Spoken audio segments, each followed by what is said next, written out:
الحمدللہ وکفا والصلاۃ والسلام علی عبادہ الذین اصطفیٰ خصوصاً علی افضلہم وخاتم النبیین محمد الامین وعلی آلہ واصحابہ اجمعین اما بعد فاعوذ باللہ من الشیطان الرجیم بسم اللہ الرحمن الرحیم الف لام را تلک آیات الکتاب المبین انا انزلناہ قرآنا عربیا لعلکم تعقلون نحن نقص علیک احسن القصص بما اوحینا الیک ھذا القرآن وَإِن كُنْتَ مِن قَبْلِهِ لَمِنَ الْغَافِلِينَ صدق اللہ العظیم رب اشرح لی صدری ویسر لی امری واحلل عقدۃ من لسانی یفقہوا قولی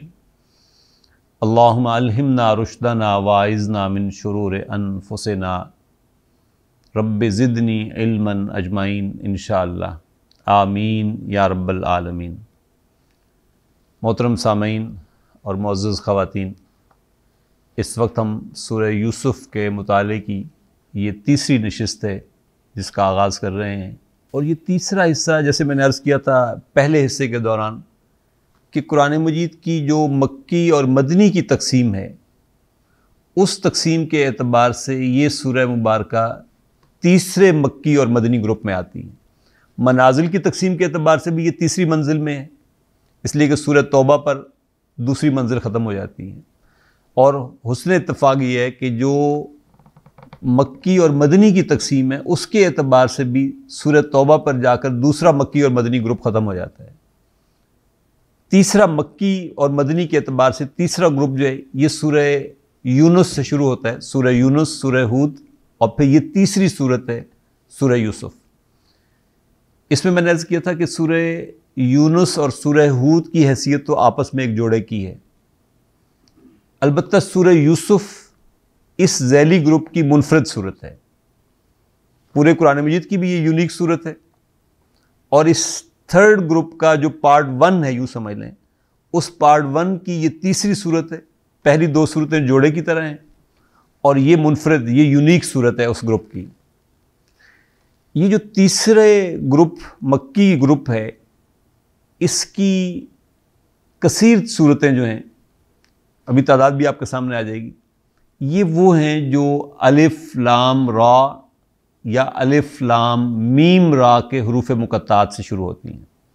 تو گویا یہ بھی ایک خاص بات ہے ان کے اندر کہ یہ صورتیں الف لام را یا الف لام میم را کے حروف مقطعات سے شروع ہوتی ہیں۔ پہلی صورت جو ہے وہ سورہ یونس ہے، یہ الف لام را کے حروف مقطعات سے شروع ہوئی۔ پھر سورہ ہود ہے، یہ بھی الف لام را کے اس سے شروع ہو رہی ہے۔ پھر سورہ یوسف ہے۔ سورہ رعد جو ہے یہ الف لام میم را کے حروف مقطعات سے شروع ہو رہی ہے، جبکہ سورہ ابراہیم اور سورہ ہجر یہ دو صورتیں پھر الف لام را کے حروف مقطعات سے شروع ہوتی ہیں۔ تو 6 میں سے 5 صورتیں جو ہیں وہ الف لام را کے حروف مقطعات سے شروع ہو رہی ہیں۔ جو سورہ رعد ہے یہ الف لام میم را کے حروف مقطعات سے شروع ہو رہی ہے۔ یہ جو تھرڈ گروپ کا میں نے عرض کیا کہ پہلا ذیلی گروپ ہے وہ یہ ہے، اس میں نے کہا کہ یہ 2 جوڑے کی حیثیت سے، جبکہ یہ منفرد صورت ہے۔ سورہ یونس 109 آیات پر مشتمل ہے، یہ 109 آیات ہیں، یہ 111 آیات، 123 آیات ہیں۔ تو تقریباً ایک جیسا ہجوم ہے ان صورتوں کا بھی کہ یہ 109، 123 اور 111 آیات پر مشتمل ہیں۔ سورہ یونس رکوعوں کے اعتبار سے 11 رکوعوں پر مشتمل ہے، اس کے 10 رکوع ہیں، جبکہ یہ 12 رکوعوں کی صورت ہے۔ ہیں ساری یہ مکی صورتیں۔ گویا میں نے اس کیا کہ الف لام را سے تینوں صورتوں کا آغاز ہو رہا ہے۔ تینوں صورتیں آیات کی تقسیم کے اعتبار سے تقریباً ایک جیسے حجم کی صورتیں ہیں، رکوعوں کے اعتبار سے ایک جیسے حجم کی صورتیں ہیں۔ الف لام میم 3 حرف ہے نا، لیکن پوری آیت ہے۔ الف لام، یہ الف لام را کے ساتھ آ رہی ہے، اور اس کے بعد جیسے میں نے عرض کیا کہ سورہ رات جو ہے وہ الف لام میم را کے ساتھ ہے، لیکن ان میں سے کوئی بھی پوری آیت نہیں ہے۔ اب یہاں آپ نوٹ کریں، الف لام را کے بعد یہاں دائرہ نہیں ہے، جبکہ سورہ بقرہ جب آپ دیکھتے ہیں تو وہاں الف لام میم آپ کو یہ یوں نظر آئے گا، یہ پوری آیت ہے، جبکہ وہ پارٹ آف دا آیت ہے، پوری آیت نہیں ہے۔ حروف مقطعات کی صورتوں پر اگر آپ غور کریں تو آپ کو ایک اور خوبصورتی بھی یہ نظر آئے گی کہ ان حروف کے فوراً بعد آپ کو قرآن مجید کا تذکرہ ملے گا۔ سورہ بقرہ کو اگر آپ دیکھیں تو الف لام میم کے بعد آپ کو الفاظ نظر آئیں گے کہ الف لام میم ذالک الکتاب لا ریب فیہ ھدی للمتقین۔ سورہ آل عمران اگر آپ دیکھیں تو وہ بھی الف لام میم کے حروف مقطعات سے شروع ہو رہی ہے، اور وہاں فرمایا ہے الف لام میم اللہ لا الہ الا هو الحی القیوم نزل علیک الکتاب بالحق مصدقا لما بین یدیہ وانزل التوراۃ والانجیل۔ تو قرآن مجید، بلکہ وہاں تو تورات انجیل سب کا ذکر ہی آ گیا۔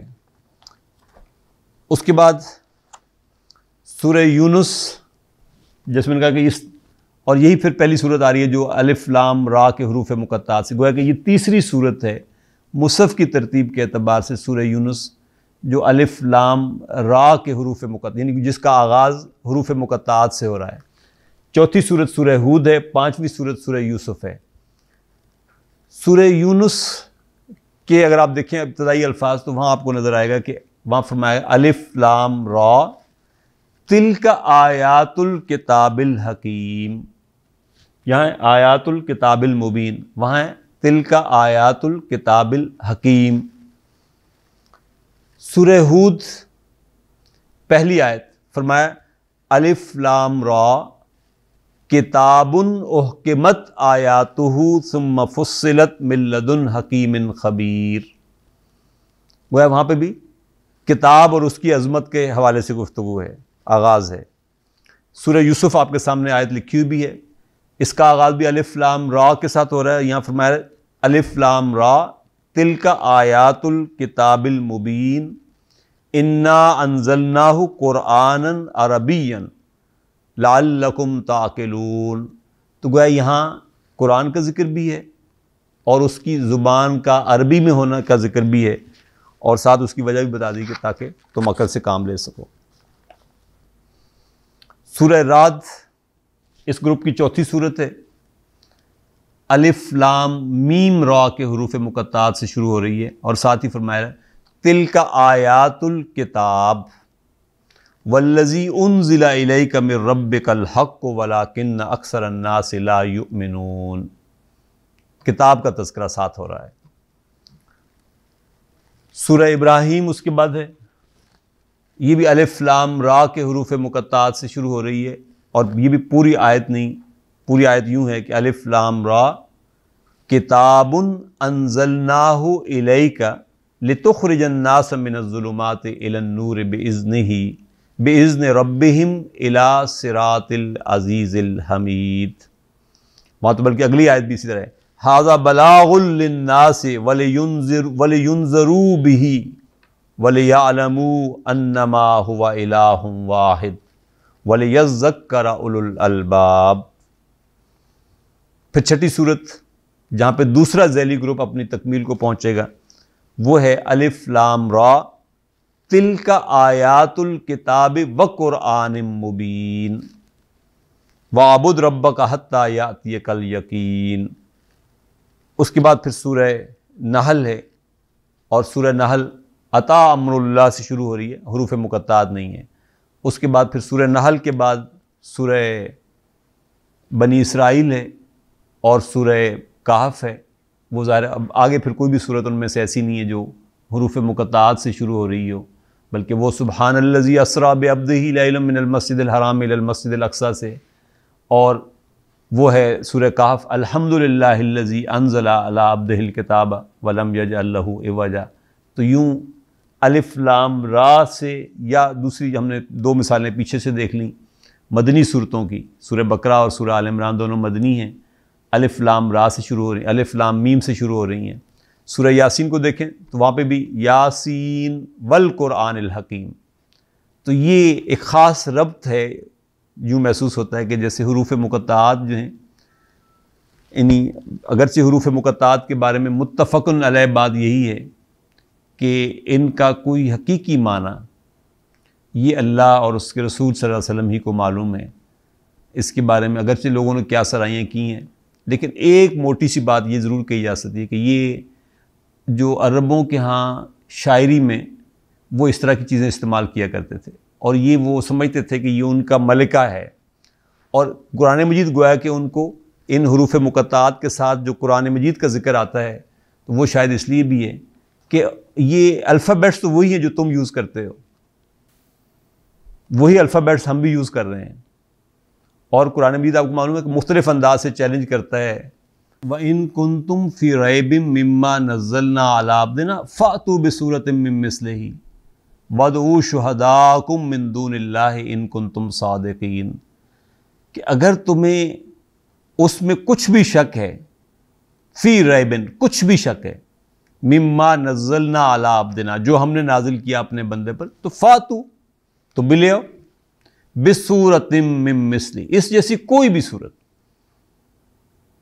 وَادْعُوا شُهَدَاءَكُم مِّن دُونِ اللَّهِ اللہ کو چھوڑ کر تم اکیلے نہیں کر سکتے، سب کو اکٹھا کر لو جس کو کر سکتے ہو، ان کنتم صادقین اگر تم سچے ہو۔ اور ساتھ ہی بڑے دو ٹوک انداز میں قرآن مجید نے کہہ دیا فَإِن لَّمْ تَفْعَلُوا، لیکن دیکھ لو اگر تم ایسا نہ کر سکے، وَلَن تَفْعَلُوا اور تم نہیں کر سکو گے ایسا، تو پھر فَاتَّقُوا النَّارَ الَّتِي وَقُودُهَا النَّاسُ وَالْحِجَارَةُ، پھر بچاؤ اپنے آپ کو اس آگ سے جس کا ایندھن بننے والے ہیں انسان اور پتھر، اُعِدَّتْ لِلْکَافِرِین اور کافروں کے لیے ہی وہ تیار کی گئی ہے۔ یہ گویا کہ چیلنج ہے، اور یہ چیلنج مختلف انداز سے قرآن مجید نے کیا۔ یہاں بصورتن ہے، کہیں 10 صورتیں کہیں کہ لے آؤ، کہیں کہا اس قرآن جیسے تم بھی قرآن لے آؤ، کہیں کہا اس جیسی کوئی ایک بات تم بھی لے آؤ، تو ہر انداز سے ان کو ٹارگٹ کیا گیا۔ تو حروف مقطعات کا ایک مفہوم یہ ہو سکتا ہے کہ یہ بالکل اسی طرح کے الفابیٹس ہم بھی یوز کر رہے ہیں جو تمہاری زبان میں استعمال ہوتے ہیں۔ تمہارے اندر اگر ہمت ہے تو اس کے اعجاز کو تم توڑو، اس کے معجزہ پن کو تم ختم کرو، اور تم بھی ایسا کوئی کلام پیش کر دو، لیکن یہ تمہارے بس کا کام نہیں ہے۔ تو یہ اس اعتبار سے یہ صورتیں ایک خاص اہمیت کی حامل ہیں کہ یہ حروف مقطعات سے شروع ہو رہی ہیں، اور اس کے بالکل ساتھ جڑی ہوئی جو آیات آ رہی ہیں وہ قرآن مجید کی عظمت کے حوالے سے ہیں، قرآن مجید کے اعجاز کے حوالے سے ہیں۔ اس پر غور کرنے کی ضرورت ہے۔ اقول قولی ھذا واستغفر اللہ لی ولکم ولسائر المسلمین والمسلمات